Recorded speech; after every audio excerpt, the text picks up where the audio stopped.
I'm Lou Engle with Jenny Donnelly. This is a vision of turning America back to God. We are seeing 1 million women and their families coming together to see this great country turn their hearts back to God, just like you prayed in 1999. Yes. So my story is that in 2020, I was minding my own business and the Lord came right through my spirit and said something that I did not understand. And I wasn't very excited about it at the moment. Yeah. And it was, Jenny, you're gonna be a part of gathering 1 million women. Well, I don't know 1 million women, so I didn't even know how to start this thing. But I tucked it in my heart and I believed the Lord that something must be coming.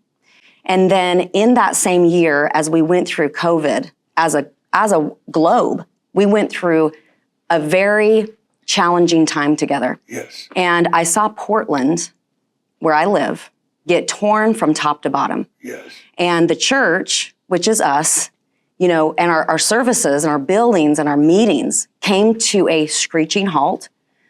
We were basically benched, watching Antifa tear apart our city.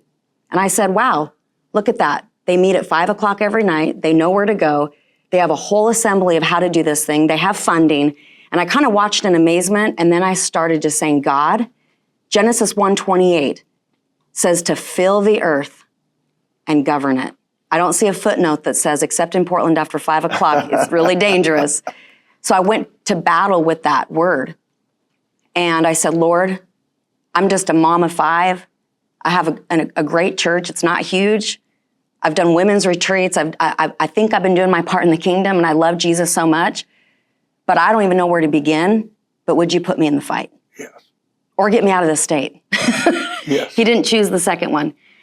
And so the next conversation I had with God was, okay, hold on a minute. The church is going to have to come into the public square. I'm watching how darkness has gone into spaces where perhaps the church stepped out of and created a vacuum. And darkness just doesn't give up. Evil doesn't give up. Yes. It's overcome by light. It's overcome by God and the blood of our Lamb and by the people who carry the light. And I said, we're going to have to go public. We're going to have to go into the public square. I've never done this before. Yeah. I've never, stood on some grass and, I've prayed at the Capitol a couple times, but not in this type of context where it's like, how are we going to take back ground?